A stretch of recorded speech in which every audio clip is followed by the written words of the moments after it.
వైఎస్ఆర్సీపీ కీలక నేత మాజీ మంత్రి కొడాలి నాని ఆరోగ్యం మరింత క్షీణించిందని ఆయన్ని హుటాహుటిన హైదరాబాద్ ఏఐజీ హాస్పిటల్ నుంచి ఎయిర్ అంబులెన్స్లో ముంబైకి తరలించారు. కుటుంబ సభ్యులందరూ కూడా ఇప్పుడు ముంబై వెళ్ళారు అనేటువంటి వార్తలు ఇప్పుడు సోషల్ మీడియాలో చక్కర్లు కొడుతున్న నేపథ్యంలో అసలు కొడాలి నాని గారి ఆరోగ్య పరిస్థితి ఇప్పుడు ఎలా ఉంది, నిజంగా ఆయనకి సీరియస్గా ఉందా లేదా అనేది మనం తెలుసుకునేటువంటి ప్రయత్నం చేద్దాం. ప్రస్తుతం మనతో పాటు ఉన్నారు ప్రముఖ సీనియర్ జర్నలిస్ట్ దుర్గా కుమార్ గారు. వారితో మాట్లాడదాం.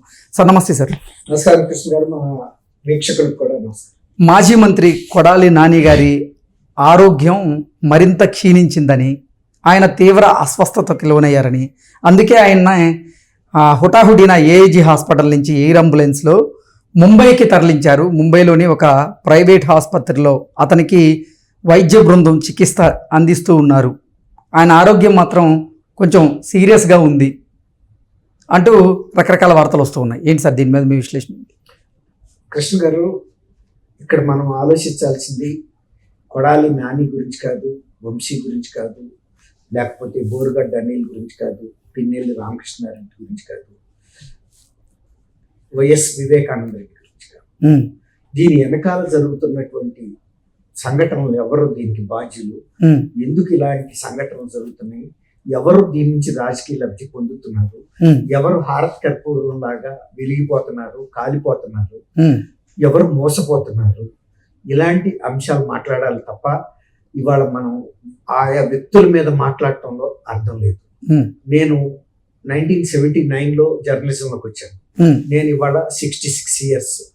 నేను ఆ రోజు వచ్చిన పరిస్థితులకి ఇవాళ పరిస్థితులకి రాజకీయంలో చాలా మార్పులు వచ్చేసినాయి. అసలు అలాంటి బూతులు తిట్టే వ్యక్తులు కానీ, లేకపోతే ఇలాంటి స్వార్థ రాజకీయం కోసం వ్యక్తుల్ని హత్య చేయటం కానీ, మా ఇంటి కోడిని మేము కోసుకుంటే కూడా కేసా అని అడిగే వ్యక్తులు కానీ ఆ రోజుల్లో లేరు. ఓకే, ఎంతో బాధ కలుగుతా ఉంది. నేను ఇవాళ 62 ఏళ్లలో ఇవాళ కనుక ఇలాంటి అంశాల మీద సుస్పష్టంగా మాట్లాడకుండా ఏదో ఉప్పు పెడితే ఉప్పు మాటలు, కారం పెడితే కారపు మాటలు మాట్లాడితే అది కరెక్ట్ కాదు. నేను ఇవాళ వరకు కూడా కొడాలి నాని మీద ఎటువంటి ఇట్లాంటి వ్యక్తుల మీద నేను అసలు ఎవరి మీద కూడా మాట్లాడలేదు. కానీ ఇవాళ మీరు అడిగారు కాబట్టి, తర్వాత ఇవాళ ఆయన పరిస్థితి చూసిన తర్వాత వ్యక్తిగతంగా అతను ఎన్ని తప్పులు చేసినా ఇవాళ ఆయన ఉన్న పరిస్థితికి నాకు కూడా బాధగానే ఉంది.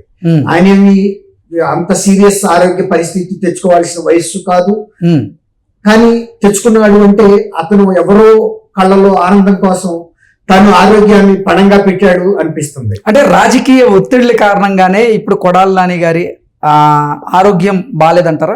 అంటే ఆయన అనారోగ్యం బారిన పడడానికి రాజకీయ ఒత్తిళ్లే ఒక కారణం అంటారా అని నేను అనుకుంటున్నాను. ఎందుకంటే ఇప్పుడు నేను ఇంతకుముందు ఒక మాట చెప్పాను, ఎవరో కళ్ళలో ఆనందం కోసం తను ఈ పరిస్థితి తెచ్చుకోవాల్సిన అవసరం లేదు.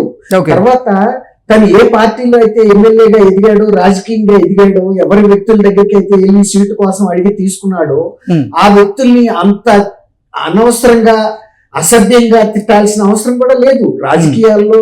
తర్వాత ప్రతివాడి మీదకి లారీ ఎక్కించి తొక్కిచ్చేస్తానని మాట్లాడటం, ప్రతివాడిని బూతులు తిట్టడం. ఇప్పుడు తను గుడివాడలో నువ్వు ఒక పార్టీ తరఫున శాసనసభ్యులు ఇవాళ కాదు, ఒక 25 ఏళ్ల క్రితం కూడా ఎన్నికయ్యావు. నీకు ఒక మర్యాద, మంచి ఒక గౌరవం అనేది ఉంది అక్కడ. కానీ 2000 ఇతను ఎప్పుడు వైఎస్ఆర్సీపీలో చేరిన తర్వాతే తను రాజకీయంగా వ్యక్తిత్వ పతనానికి గురయ్యాడంటే, తనని తిట్టమని చెప్పకపోతే ఎందుకు తిడతాడండి? ఒక సామాజిక వర్గాన్ని తిట్టడం కోసమే ఇతను వినియోగించారు. అది వంశీ చెప్పాడు, తర్వాత పోసాని కృష్ణమురళి కూడా చెప్పాడు, వంశీ సారీ కూడా చెప్పాడు. చెప్పిన దానికి ఇతను ఆ సారీ కూడా చెప్పలేదు. ఇప్పుడు తనకి అంత ఆరోగ్యం ప్రాణం మీదకి తెచ్చుకునే వరకు ఇంతమందిని బూతులు తిట్టాడు. కానీ గుడివాడ ఏమన్నా పల్లెటూరా?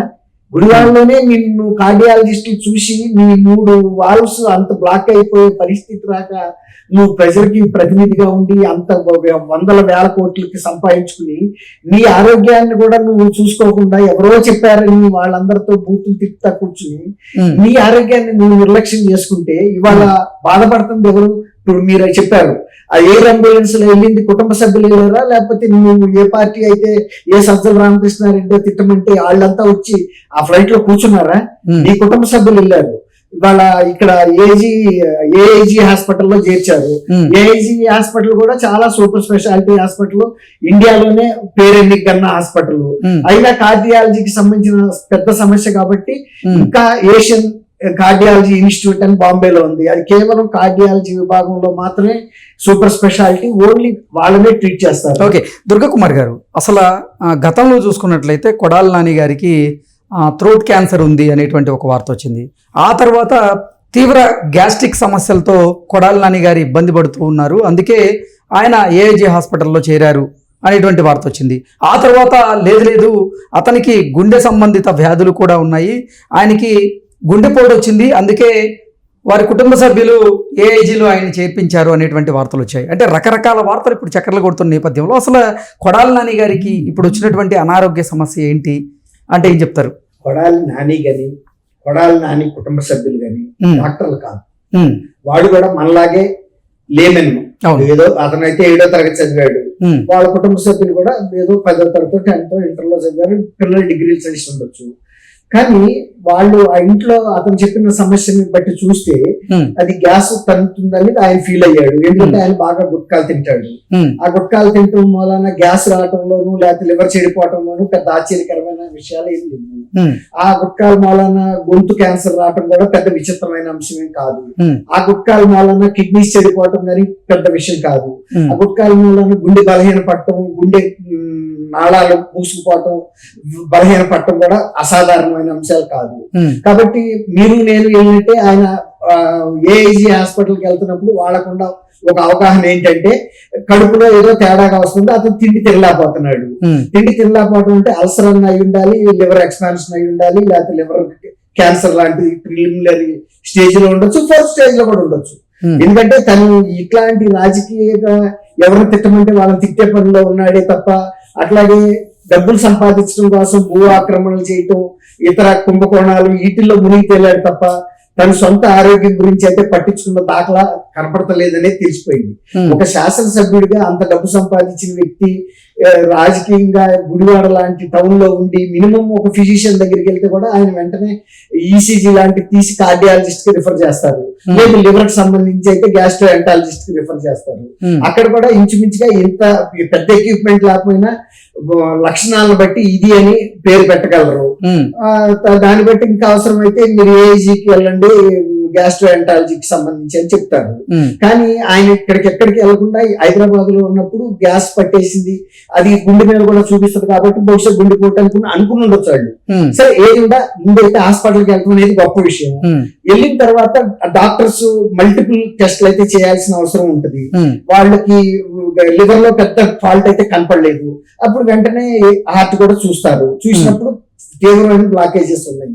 సరే వెంటనే ఏ వైద్యం అయితే చేయాలో వాళ్ళు అక్కడ చేశారు. చేసిన తర్వాత వాళ్ళ కుటుంబ సభ్యులకి చెప్పారు, ఇది ఆరోగ్య పరిస్థితి తీవ్రత ఎక్కువగా ఉంది, 3 బైపాస్ సర్జరీ చేయాలని చెప్పారు. వీళ్ళు ఏమనుకున్నారంటే మాకు ఇంత ఆస్తి ఉంది, పెద్ద నాయకుడు ఈయన, పెద్ద పలుకుబడి ఉన్న వ్యక్తి కాబట్టి ఈ హాస్పిటల్లో చేస్తే ఎంతవరకు విజయవంతం అవుతుంది అవ్వదు అని వాళ్ళకి అనుమానాలు వచ్చి ఉండొచ్చు. తర్వాత వాళ్ళకి తెలిసిన డాక్టర్స్ కూడా సెకండ్ ఒపీనియన్ అడగొచ్చు. గ్యాస్ట్రోఎంటాలజీ నాగేశ్వర రెడ్డి గారు ఏఐజీ అనేది ప్రముఖంగా ఆయన గ్యాస్ట్రోఎంటాలజిస్ట్ కాబట్టి ఇక్కడున్న కార్డియాలజిస్ట్ మీద వాళ్ళకి అంత నమ్మకం లేకపోవచ్చు. కేవలం ప్రత్యేకత కలిగినటువంటి ఏషియన్ గ్యాస్ట్రో అండ్ కార్డియాలజీ విభాగం అంటే హాస్పిటల్ బొంబాయిలో ఉంది కాబట్టి అక్కడ తీసుకెళ్లాలి వీళ్ళు భావించారు. వీళ్ళు భావించినప్పుడు ఒక బాధ్యత గల ఆసుపత్రిగా వాళ్ళు ఏం చెప్పారంటే, మేము మా హాస్పిటల్ నుంచి ఆయన డిశ్చార్జ్ చేయాలంటే కూడా మా మెడికల్ అడ్వైజ్ ని కాదని మీరు వెళ్తున్నట్టు డిశ్చార్జ్ సమ్మరీలో మీరు సంతకం పెట్టాలి అని పెట్టించుకున్నారు ఫార్మాలిటీ. ఎందుకంటే ట్రాన్సిషన్ ఇక్కడ నుంచి వేరే హాస్పిటల్ లోపల మార్చే లోపల ఏమైనా ప్రమాదం జరిగితే మళ్ళీ వాళ్ళు ఈ హాస్పిటల్ మీద కూడా కేసు చేసే సందర్భం ఉంటుంది. బాధ్యత లేకుండా డిశ్చార్జ్ చేశారు, ఇక్కడే ఉంచితే కేర్ ఉండేది కదా అన్నట్టుగా. కాబట్టి ఆ ఫార్మాలిటీస్ అన్ని పూర్తి చేసిన తర్వాత వీళ్ళు ఒక నిర్ణయానికి వచ్చారు, బొంబాయి తీసుకెళ్లాలి అని. అది ఎలా తీసుకెళ్లాలి, ట్రైన్ లో తీసుకెళ్లే పరిస్థితి కాదు, మామూలు రెగ్యులర్ ఫ్లైట్ లో తీసుకెళ్తే కూడా ఏ ప్రమాదమైనా జరగవచ్చు, అంటే ఏదైనా తీవ్రత పెరగవచ్చు. అందుకని అంబులెన్స్, ఎయిర్ అంబులెన్స్ లో తీసుకెళ్లాలని నిర్ణయించుకున్నారు. తీసుకెళ్తున్నప్పుడు కూడా ఏఐజీ హాస్పిటల్ చెందిన 3 కార్డియాలజిస్టులు, 3 కార్డియాలజిస్టులో కూడా చాలా సూపర్ స్పెషాలిటీ కార్డియాలజిస్ట్ ని అందులో పెడతారు. అక్కడ ఎందుకంటే ఎటువంటి అత్యవసరమైనటువంటి సిచ్యువేషన్ ఎరైజ్ అయినా ట్యాకిల్ చేయగలిగిన ఎక్విప్మెంట్ సిబ్బంది కూడా ఉండాలి. కాబట్టి మీరు అన్నట్టు వాళ్ళ కుటుంబ సభ్యులు తప్పదు, ఏది ఇప్పుడు మంచి అయినా చెడైనా ఫేస్ చేసి తప్పదు. కాబట్టి వాళ్ళ కుటుంబ సభ్యులు వెళ్ళారు. నేను ఇంతకుముందు అదే చెప్తున్నా, ఇవాళ అక్కడ కొడాలి నాని కాదు మనం చూడాల్సింది, రాజకీయ లబ్ధి కోసం అతను ఒక ఆయుధంగా ఉపయోగించుకున్న వ్యక్తులు. అలాగే వివేకానంద రెడ్డి గారిని కూడా చంపి దాన్ని రాజకీయ లబ్ధి పొందడానికి ఎవరైతే ప్రయత్నించారో, ఎవరైతే ఇలాంటి హింసలను ప్రోత్సహించి ఇతరుల మీద దోషులకు దింపిన వాళ్ళు బ్రహ్మాండమైన హెల్త్ మెయింటైన్ చేస్తున్నారు. జగన్మోహన్ రెడ్డి గారు కానీ సజ్జల రామకృష్ణారెడ్డి కానీ పింక్ ఆఫ్ ద హెల్త్ లో ఉన్నారు. కానీ వీళ్ళు పిచ్చాళ్ళు అయిపోయి వాళ్ళ ఆరోగ్యాలు పాడు చేసుకుని ఇవాళ వాళ్ళు పోతే నా సానుభూతి ఎవరికి ఉంటుంది? ఇప్పుడు వాళ్ళ కుటుంబ సభ్యులకి. ఎందుకంటే ఇప్పుడు ఇద్దరు పెళ్లికి వచ్చిన కూతురు కూడా ఉన్నట్టున్నారు, ఇద్దరు ముగ్గురు. ఇప్పుడు మరి వాళ్ళకి కదా నష్టం. నువ్వు కోట్లు సంపాదించవచ్చు కానీ వ్యక్తిగా నువ్వు తిరిగి రావు కదా. ఇప్పుడు ఇట్లాంటి వాళ్ళు నీలాంటి బూతులు తిట్టేవాళ్ళు వాళ్ళకి ఇంకొకళ్ళని 10 మంది 20 మంది ఉన్నారు. ఇంకా ప్రస్తుతం కొడాలి నాని గారి ఆరోగ్య పరిస్థితి ఎలా ఉందంటే అంటే ఖచ్చితంగా అది క్రిటికల్ గా లేకపోతే ఎయిర్ అంబులెన్స్ లో మాస్టర్ కృష్ణ గారు ఉన్న వాస్తవాలు మాట్లాడాలంటే 3 బ్లాక్స్ 3 వాల్వ్స్ బ్లాక్ అయితే కూడా ఇక్కడ చేయగలిగిన వాళ్ళు దాసరి ప్రసాదరావు గారు లాంటి వాళ్ళు. ఎప్పుడో దగ్గుబాటి వెంకటేశ్వరరావు గారు హెల్త్ మినిస్టర్ గా ఉన్నప్పుడు కూడా బైపాస్ సర్జరీలు చేసిన నిమ్స్ హాస్పిటల్ ఉంది. అంతకన్నా కూడా కార్డియాక్ హాస్పిటల్స్ కూడా హైదరాబాద్ లో చాలా ఉన్నాయి. వాళ్ళందరూ కూడా ఇంతో అంతో కొంచెం అనుమానాస్పదంగా ఉంది, మేము చేయటం కష్టం అనే భావన కలగబట్టే కదా ఎయిర్ అంబులెన్స్ లో బొంబాయికి వెళ్ళి, బొంబాయి నుంచి కూడా కేసులు హైదరాబాద్ కు వస్తున్న సందర్భాలు అనేకం చూసాం. ఎయిర్ అంబులెన్స్ లో కూడా వచ్చారు పెద్ద పెద్ద ఇండస్ట్రియలిస్టులు కూడా ఇక్కడికి రిఫర్ చేసినప్పుడు. మరి ఇక్కడ నుంచి బొంబాయి వెళ్తున్నాడు అంటే ఇక్కడ క్రిటికల్ అనేది ఖచ్చితంగా చెప్పొచ్చు. అది రిస్క్ తో కూడిన ఆపరేషన్. నేను అనుకోవటం ఏదైనా 5% సర్వైవల్ ఛాన్స్ ఉందేమో కానీ 95% రిస్క్ ఇన్వాల్వ్ అవ్వబట్టే బొంబాయి మారుస్తున్నారు. బొంబాయికి వెళ్తూ కూడా పని ఎయిర్ అంబులెన్స్ లో అసిస్టెంట్ టెక్నీషియన్ పెట్టి పంపొచ్చు. 1.5 అవర్ ఫ్లైట్ అది. కానీ 3 సూపర్ స్పెషలిస్ట్ డాక్టర్లు కూడా అందులో కూర్చుని వెళ్ళారంటే సిచ్యువేషన్ ఎంత విషమంగా ఉందనేది మనకు అర్థమవుతుంది.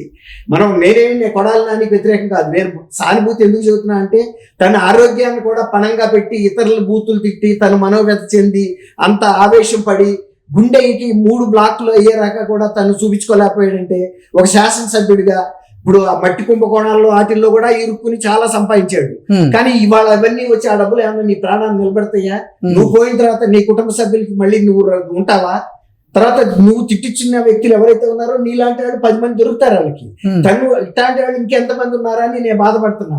ఇప్పుడు అట్లాగే వాళ్ళ సునీత ఏమని చెప్పింది, డాక్టర్ సునీత రెడ్డి, నా తండ్రి పోవటం వల్ల మేము బాధపడుతున్నాం, ఇవాళ మేము బాధితులు, మేము ఎవరైతే చంపారో వాళ్ళు కింగుల్లాగా తిరుగుతున్నారని చెప్పింది.